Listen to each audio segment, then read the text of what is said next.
Tapi monggo lah kita cerita-cerita Islam, cerita-cerita beragama yang rileks. Kita semua tadi seperti yang dikatakan Kak Densus pernah disewani Mas Sufyan Sauri, juga beliau pernah ngaji. Sebetulnya dalam banyak hal-hal yang keseharian itu lebih prinsip ketimbang ide kita tentang hal-hal besar. Saya beri contoh, Allah itu Tuhan yang maha kuasa, yang menguasai alam raya ini. Kadang-kadang menjelaskan dirinya itu hanya alladzi at'amahu min ju'. Saya ini Tuhan yang memberi makan kamu saat Anda lapar, saat kalian lapar. Jadi untuk beriman kepada Tuhan yang Maha Esa, kepada Allah, kamu yakin yang memberi makan kamu itu Tuhan. Apapun kecewanya Anda terhadap tetangga, terhadap negara, terhadap mertua, terhadap istri, itu kecewa Anda tidak akan mati. Tapi kalau tidak makan itu mati. Sehingga Allah mensifati dirinya kadang pakai keseharian. Alladzi at'amahu min ju'. Tuhan itu siapa? Yang memberi makan kamu ketika lapar. Tapi kamu untuk syukur itu nunggu punya istri cantik, neriman, gampang diatur, membolehkan poligami. Terus 4 istri itu neriman semua, loyal semua. Itu sombong betul. Mau syukur saja kok repotnya seperti itu. Jadi mau syukur ya ada makanan dimakan. Itu. Kalau ngantuk ya tidur. Ayatnya wa min ayatihi manamukum billaili wan nahar. Maksud ayat Allah itu tidur. Nah, keangkuhan-keangkuhan ini yang menjadikan kita itu jadi repot hidup. Wong untuk syukur kok nunggu tadi. Mertua baik, tetangga baik, istri baik. Apa saja di sekelilingnya harus baik. Nah, keinginan berlebihan ini menjadikan kita lupa ada hal-hal yang paling kita butuhkan, yaitu oksigen. Kita boleh nempat di buminya Allah. Alladzi ja'ala lakumul ardo firasya. Bumi kamu tempati enak. Coba kalau gempa. Apa artinya istri 4 cantik semua kalau pas digoyang apa? Gempa. Apa artinya kamu jabat? Entah apa saja jabatannya. Kalau bumi likuifaksi, habis kamu. Kiai meskipun dai kondang umatnya jutaan, kalau likuifaksi di panggung hancur. Tapi nikmat-nikmat yang disebut Allah seperti kita kaji keseharian. Alladzi ja'ala lakumul ardo mahda. Allah itu yang menjadikan bumi dalulan, yang mudah diinjak. Famshu fi mana biya, silahkan pakai jalan-jalan. Jadi saya termasuk benar-benar kiai Jawa. Kalau kerennya kiai Nusantara atau kiai Indonesia lah. Diajari bapak saya Kiai Haji Nur Salim, diajari Mbah Maimun. Itu Islam itu keseharian. Karena ketika Anda memilih hal-hal yang serius, itu tujuan utamanya nyari ridhonya Allah. Dan ridhonya Allah bisa kamu dapatkan sesuatu yang pasti benar. Misalnya dalam sebuah hadis Sahih Muslim disebutkan, Inna wuha la yardo anil abdi idha akalal akla fayahmadahu alaiha. Au yasroba syarba fayahmadahu alaiha. Itu redaksinya, inna itu sesungguhnya. La yardo juga pakai lam taukid, juga maknanya sesungguhnya. Sungguh-sungguh Allah sangat ridho ketika seorang hamba itu makan. Makan ketika sesuap nasi dia muji Allah. Ketika minum seteguk nasi dia muji Allah. Itu kalau orang diridhoni Allah itu wali betul. Itu untuk jadi wali itu gampang. Kamu makan ridho. Kamu nginjak buminya Allah ridho seneng. Kamu hidup keseharian aman seneng. Nah ini supaya sampean kita semua lah. Kita semua ngaji betapa panduan Rasulullah untuk menggapai ridho Allah itu banyak yang keseharian sekali. Saking kesehariannya banyak dalam hadis dan itu sahih. Nabi menyebut hal-hal yang keseharian. Hatta ma tas'alu fi fimra'atika. Kamu punya uang, kemudian istri kamu bisa makan, itu ibadah. Bahkan sebagian ibadah itu dicontohkan Nabi yang akhirnya diprotes sahabat. Yaitu, wa fi buti ahadikum sodakoh. Kamu menggauli istri kamu itu ya sodakoh. Sampai sahabat bilang, yang benar ya Rasulullah. Ayati ahaduna syahwatahu wa huwa lahu ajrun. Masa urusan biologis, urusan syahwat, kemudian dia dapat pahala. Nabi menjawab, alai salawadu'aha fi haramin akana alaihi wisrun. Bagaimana kalau dia meletakkan ke yang tidak benar, itu kan dosa. Nah, hal-hal seperti ini yang saya ingin teman-teman semua lah. Semua, saya juga agak ingin ngaji demi Anda juga agak ingin. Itu dosa sekali ngaji kok. Pesanan kelompok tertentu itu enggak boleh. Islam itu untuk semua. Jadi, ya cuma karena di depan saya jenengan, ya seakan-akan jenengan korbannya. Itu ada ilmunya dalam usul fikih itu. Jadi orang itu harus ngaji usul fikih. nama yang disebut, mungkin Mas Sufyan masih ingat zaman ngaji usul fikih, nama yang disebut itu tidak jaminan sebagai prioritas perintah. Jadi misalnya gini, kebetulan yang di depan Nabi itu Abu Dzar, Nabi ya bilang, ya Abu Dzarin ini uhibbuka misalnya, atau ya Mu'ad ini uhibbuka, atau ya Abu Hurairah ini uhibbuka misalnya. Banyaklah riwayat yang Nabi nyebut ya Abu Dzarin, ya Mu'ad, ya Abu Hurairah. Kemudian misalnya Nabi meneruskan khitab, ini uhibbuka, saya mencintai kamu, fakul dubur sholatin, atau sebagian riwayat disebut fala tada'anna dubura kulli sholatin, Allahumma inni ala dzikrika wa syukrika wa husni ibadatik. Saya mencintai kamu, siapa saja. Mu'ad bisa, Budzar bisa siapa. Saya mencintai kamu, mohon kalau habis sholat kamu jangan lupa wiridan Allahumma a'inni ala dzikrika wa syukrika wa husni ibadatik. Ya Allah, tolong kami permudah supaya mudah ingat engkau. Anda tidak bisa mentang-mentang, wong nama saya Parmin, nama saya Purnomo, itu yang diperintahkan Mu'ad misalnya. Jadi yang disebut satu, tapi khitab itu untuk siapa saja. Saya teruskan ya. Jadi saya mohon semua kita melakukan kebaikan itu kalau dalam kaidah fikih disebut al yakin la yuzalu bisyak. Banyak kebaikan yang kebenarannya itu 100%. Tidak punya efek samping ke pihak lain, ke kelompok lain, ke komunitas lain. Itu tadi misalnya Anda makan dan itu murah sekali, hanya butuh satu piring. Setiap punyaan kamu muji Allah, setiap minum kamu muji Allah. Itu redaksinya Rasulullah SAW disebut Allah sangat ridho ketika seorang hamba makan, kemudian dia memuji Allah. Atau minum, kemudian dia muji Allah. Logikanya gampang, negara seperti ini yang kamu harapkan bentuknya kayak apa, mertua, ipar, komunitas, tetangga. Itu nyata terjadi, itu kan belum pasti. Sementara yang mesti terjadi adalah kamu butuh makan, kalau tidak mati. Butuh minum, kalau tidak mati. Butuh bumi yang nyaman ditempati, kalau tidak kita juga mati. Sebab itu Allah kalau menyebut nikmatnya itu hal-hal yang keseharian. Alladzi at'amahum min ju'. Allah itu siapa? Allah itu yang menciptakan kamu bisa makan. Tidak berlebihan, Allah itu yang menciptakan kondisi sosial itu ideal. Zaman Nabi itu ya ada orang munafik. Orang-orang pilihan Allah itu juga diuji orang sekelilingnya yang macam-macam. Semua diuji sesuai konteks zaman dan waktu. Nah, tapi ada ibadah-ibadah yang selalu disarankan Nabi. Sampai Nabi itu pernah ditanya, ayul Islam ya khairun ya Rasulullah, Islam terbaik itu gimana? Jawaban Nabi itu unik. It'amut to'am. Islam terbaik itu ya makan-makan, santai-santai. Ketika Allah menyebut beberapa kebaikan, falak tahamal aqobah, wa ma adrokan apa? Mal aqobah. Terusannya apa? Fakku rokobah. Terusannya apa? Au it'amun fiyaumin di masubah. Ya itu acara makan-makan itu juga Islam. Kenapa? Ya bayangkan kalau tidak ada makanan, kita mati kan? Kondisi sosial tidak ideal itu Anda masih gak apa-apa. Tapi kalau Anda tidak makan, Anda tidak minum, kamu punya istri cerewet masih bisa hidup, punya mertua cerewet masih bisa hidup. Tapi kalau tidak makan bisa mati. Berarti penting mana istri sama makan? Penting mana? Makan. Semoga istri Anda dengar, nanti kamu disuruh makan tapi pulang deh. Itu kalau dibahasakan makan masih memahami. Penting mana nasi satu piring dengan istri. Enggak ada nasi mati, enggak ada istri belum mati. Penting mana? Gak berani jawab kan? Nah, ternyata Anda ada garang kan di depan istri.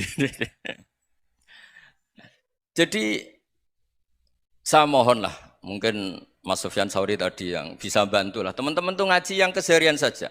Karena kita nyari ridha Allah itu berdasar firman Allah. Dan firman Allah itu menyebut keseharian tuh riang, gampang. Itu tadi misalnya wa min ayatihi manamukum billaili wan nahar. Termasuk ayat-ayat Allah itu kamu tidur. Maka dulu itu ada guyonan, ada tokoh Mu'tazilah, kelompok dalam Islam yang berpikir manusia itu bisa menentukan ikhtiarnya sendiri. Karena saya bisa duduk, ingin berdiri, berdiri. Karena kelompok ini nggak terima kalau semua kehendak Allah, nanti bagaimana kalau semua kehendak Allah kok ada hisab, ya ada sanksi. Lucunya itu, dia akhirnya, ini cerita ya, mencintai seorang perempuan, cantik sekali. Dan itu dia menjadi ahli sunnah itu oleh hal-hal yang sepele. Karena istrinya cantik, ya namanya suami istri itu hubungan intim. Terus ditanya, Mas, masih ingin lagi? Masih. Silahkan diulang lagi. Wah ya tidak bisa. Katanya manusia bisa menentukan yang inginkan. Itu tobat itu. Itu nggak bisa ditobatkan Mas Sufyan Ats-Tsauri. Orang cantik yang mudah nobatkan orang itu orang cantik. Segampang itu. Akhirnya kita tahu, makanya kalau dalam kitab Hikam itu disebut al-aqil mayakul madza yaf'alu wa hubi wal ghafil mayakul madza af'al. Orang yang punya akal karena sadar ini wilayah Allah, semua milik Tuhan. Itu dia tiap hari berpikir, besok Allah akan melakukan apa terhadap dunia ini. Kamu merencanakan suatu mau plesir, ternyata gempa. Mau wisata ke Rusia, ternyata perang. Kamu tidak pernah tahu apa yang akan terjadi besok. Wa ma tadri nafsum madza taksibu ghadan. Tapi anda semua kita ini sering punya jadwal permanen. Makanya saya kalau diundang siapa saja, sana takdir. Yang jelas Gus ini acara penting. Ya masih acara penting nak pangeran ngersakno piye? Kok ape dadi pangeran? Kamu kok mau jadi Tuhan? Itu kadang ya kiai gitu. Penting Gus acara ini jenengan harus memastikan bisa. Loh kamu itu yang ngajarin tauhid, sesuatu itu biadillah kok bilang-bilang apa pasti. Kalau maksa terus tak tobatkan loh kamu kata saya itu. Ya kalau gitu Gus bilang insya Allah. Wah itu hati saya, fisik saya, roh saya sudah bilang insya Allah. Tidak usah kamu latih kata saya. Nah hal-hal tauhid keseharian itu gampang sebetulnya. Wal ghafil yaqulu madza af'al. Tapi orang yang lupa Allah dia setiap hari bilang besok apa? Kita bisa melakukan apa? Seakan-akan dia itu aktor, dia penting, dia subjek permanen, dia. Padahal kita ini hanya objek kehendak Allah Subhanahu wa taala. Karena kita yakin sesuatu yang terjadi di alam raya ini kita tidak bisa apa-apa. Makanya saya sering ngaji, sering bilang saya. Ketika Anda mensifati Allah, dia yang menghidupkan. Sudah itu tanamkan, sehingga ketika kita mati, santai saja. Kenapa santai? Allah punya cara menghidupkan kita. Zaman kita hidup juga gak tahu caranya ngelola jantung, ngelola paru-paru. Kamu juga gak tahu ngelola oksigen yang tidak beracun, tidak mengandung polusi. Tahu-tahu hidup. Gak ingin tua ya tahu-tahu tua, gak ingin mati tahu-tahu mati. Selama ini kita hidup juga gak tahu apa sebetulnya. Hanya gaya tok, punya jadwal, punya planning. Kalau kamu bisa menentukan pilihan Anda, pasti Anda istrinya cantik, 4 neriman semua, qanaah semua. Nyatanya enggak kan? Ada 1 jelek, cerewet. Wah itu kan, nyatanya enggak bisa apa-apa Anda kan? Dan kamu bawa mati lagi. Itu kan, istri Anda juga gitu, punya keinginan, punya suami yang ganteng, yang jabat, yang neriman, yang enggak poligami. Ya enggak kesampaian juga. Kalau kita ngitung tingkat kegagalan kita itu gagal terus. Ya kan? Nah, terus ingat Allah, madza yaf'alu wa hubi. Orang yang punya akal selalu berpikir Allah itu menghendaki apa terhadap saya. Lalu sama-sama orang itu. Ngelihat orang yang serius, itu kata Anda itu pemikir berat, serius. Senang punya tokoh yang merengut karena kamu anggap serius. Tapi sebagian orang anggap orang yang serius itu wong merengut, wong masam, wong muka kok ditekuk. Jadi sama itu hati ya muqallibal qulub tsabbit qalbi ala dini, karena kita enggak tahu cara berpikir kita tentang orang lain, tentang sekeliling kita. Misalnya kita orang baik yang jenis ngrumat fakir miskin. Ada orang bangun masjid mewah itu janggal. Apa artinya masjid mewah kalau banyak orang kelaparan? Tapi kalau yang jenis pendidikan apa artinya masjid mewah kalau enggak bisa ngaji? Nanti yang jenis infrastruktur apa artinya ini kalau semuanya punya sudut pandang yang berbeda-beda. Dan Islam mengapresiasi semua kebaikan. Tapi katakan semua kebaikan itu adalah kehendak Allah Subhanahu wa taala. Karena apapun baik Anda itu pakai fasilitas yang diberikan oleh Allah Subhanahu wa taala. Sehingga ini yang disebut qulillah tsumadarhum fi khawdihim yal'abun. Ya kembali tadi ke tema-tema bahwa keseharian Anda ini sudah Islami. Saat Anda tidak bisa melakukan apa saja. Saya sering ada jenazah, biasanya kalau tetangga meninggal saya sering disuruh ngelepas. Saya bilang orang ini baik, karena sering ngelamun di rumah, sering nganggur di rumah. Ditanya sama anaknya, kenapa Gus nganggur baik? Ya kalau dia nganggur artinya juga enggak berbuat sesuatu yang maksiat kan? Ya kan, orang nganggur di rumahnya ya enggak bunuh orang, enggak maling, enggak korupsi, ya namanya nganggur di rumah. Lah cuma istri cara pandang nganggur enggak menghasilkan uang gitu. Tapi juga enggak menghasilkan kriminal kan? Jadi sebenarnya Islam itu makanya kalau sampai ngaji usul fikih itu ada kitab usul fikih namanya Lubul Usul, itu terkenal sekali di pesantren itu. Itu kalau ngapresiasi keseharian itu luar biasa. Izma min mubahin illa wa yatahaqqaqu bihi tarku haramimma. Karena keseharian yang mubah saat Anda lakukan itu ada kehebatan yang luar biasa, yaitu meninggalkan haram. Makanya dulu banyak orang-orang alim ketemu temannya itu guyon sampai semalaman. Itu biasanya yang semangat Islam itu kiai kok ndak tahajud, kiai kok ndak witir. Orang yang sedang mapan uangnya banyak, malam itu ndak kelayaban itu sudah luar biasa. Melawan nafsu supaya tidak maksiat itu sudah luar biasa. Supaya lupa guyon sama temannya semalaman sampai subuh. Gejolak-gejolokan ngenang zaman miskin, zaman kuliah nggak jelas, zaman apa. Melihatnya jangan takut tahajud. Seperti ini meninggalkan tahajud, tapi meninggalnya ini talkul muharramat. Jadi kayak apa hebatnya? Sehingga Imam Ghazali punya riwayat yang agak unik.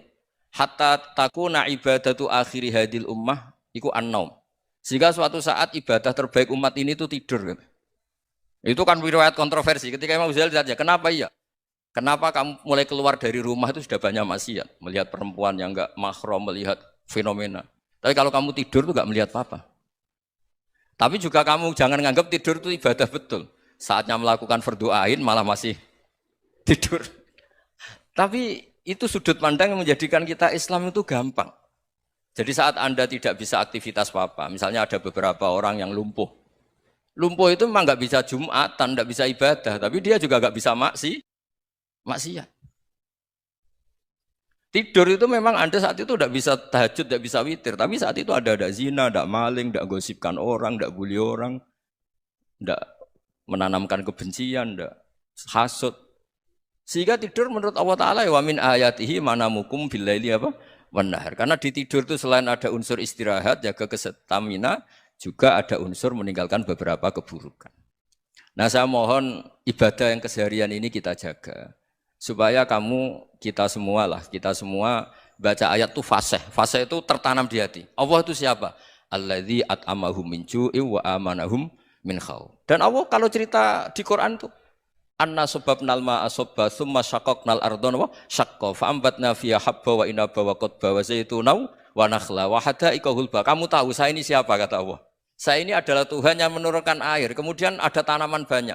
Habba wa inaba wa qadba, ada zaitun, ada tin, kalau orang Jawa mungkin ada tela, ada padi, ada mangga, ada pisang. Sudah. Wa inaba wa zaituna wa nakhla wa hada'iqa hulba, ada perkebunan yang lebat. Tujuannya apa? Mata Allahkum, silahkan kamu pakai, kamu nikmati. Tapi karena kadang kita ini punya ide-ide besar. Tadi untuk syukur saja nunggu punya istri riman, rumah baik, tetangga baik, komunitas baik, semuanya baik baru syukur. Lama-lama nanti ada di surga, syukurnya nunggu surga paling kelas A. Itu sudah ada yang menghuni Rasulullah, kamu nggak boleh di situ. Masa untuk syukur saja? Repotnya Masya Allah. Jadi mohonlah Quran yang kalau Anda hafalkan juz amma itu kan ada ayat-ayat yang kayak tadi. Ya, fal yang dzuril insanu ila ta'ami. Coba lihat apa yang kamu makan ya? Dari mana? Dan untuk mempertahankan hidup kamu keseharian. Jadi jangan kira ibadah itu harus membentuk komunitas yang versi Anda. Ibadah itu harus yang hal yang mulu-mulu. Kesehariannya Anda alami. Loh ini saya tidak bikin-bikin. Saya ngaji bukan karena berdasar pesanan. Itu ayat yang saya bacakan betul ada ayatnya kan. Fal yang dzuril insanu ila ta'ami. Anna sababnal ma'a sabba tsumma syaqqaqnal ardha syaqqa fa ambasna fiha habba wa inaba wa qadba wa zaituna wa nakhla wa hada'iqa ghulba. Terusannya apa? Mata'al lakum, silakan kamu nikmati. Mata itu silakan kamu nikmati. Ya kayak sampean dikasih hidangan ya makan. Ya sudah makan. Habis makan ya minum. Habis itu ngantuk ya tidur. Ya sudah normal-normal saja. Kayak apa indahnya Islam? Tapi Anda mencari Islam yang gimana lagi? Nah itu yang diajarkan guru-guru kita, diajarkan sanad kita sampai Wali Songo, sampai Rasulullah SAW. Bahwa pada akhirnya ada jihad, ada perang. Itu dulu memang perang, bukan membunuh. Beda. Dulu kita dijajah Belanda ya perang, dan itu normal karena kita dijajah. Jadi ketika orang lain ingin baik sama kita, wa in ahadum minal musyrikin astajaroka ya fajirhu hatta yasma'a kalam Allah. Kalau mereka ingin baik ya kita baik. Makanya ada istilah mustakman, mu'ahad. Kalau mereka ingin damai, berdampingan dengan kemajmukan ya itu yang lebih baik. Karena memang Islam menghormati proses perdamaian. Wa in janahu nawa lisalmi ya fajnah lah. Kalau ingin damai ya kita harus damai. Jadi andai kan dulu Belanda datang ke Indonesia kok minta besanan. Ya mungkin kita juga seneng karena memperbaiki hidung kan kalau kita bisa gitu. Nah tapi wong jajah dulu itu kan masalah kan? Apa? Masalah kan? Jadi saya mohon ya, jadi apa ya? Saya tadi minta sama Bapak Kadensus kemarin juga pernah main ke saya. Jangan sering ketemu saya ini sudah uzlah, saya ini sudah mau daftar jadi resi. Saya itu kemarin di muktamar juga agak datang, acara di Jogja juga sudah.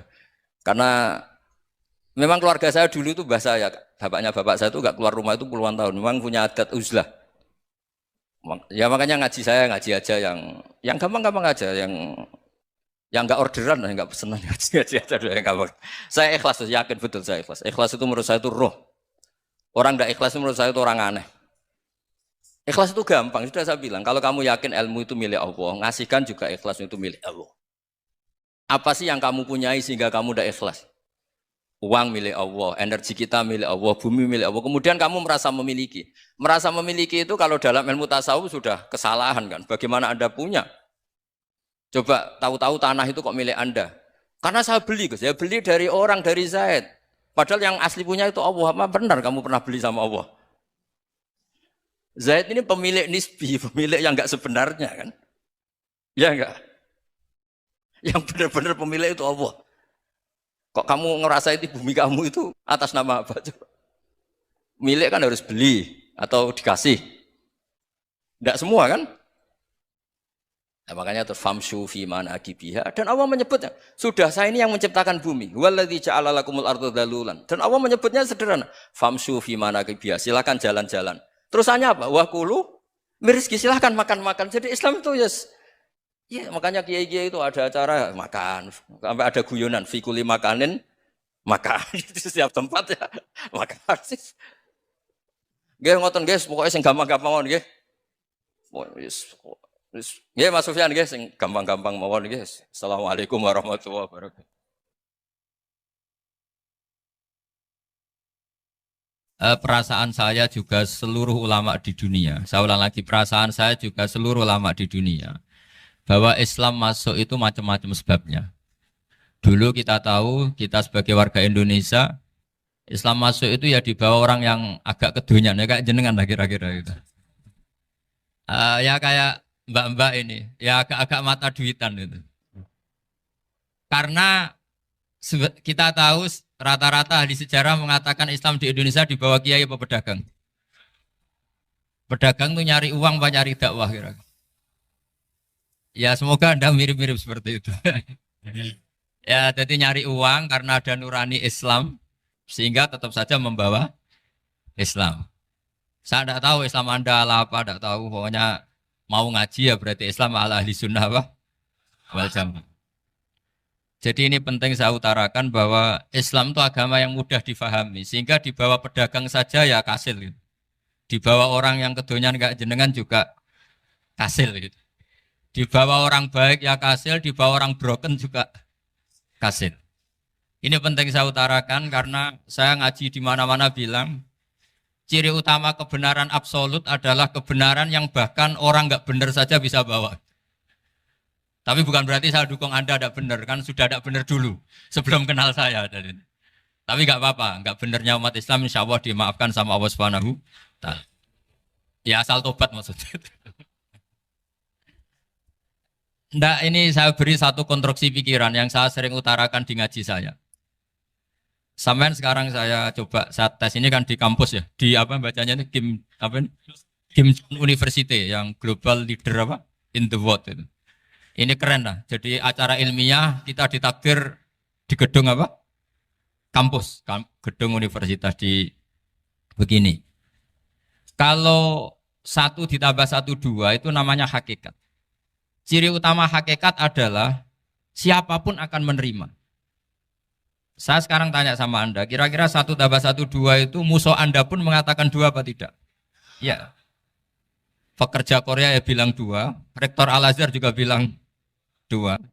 Kamu yang sekarang sedang mungkin sebagian broken sama istri juga bilang 2.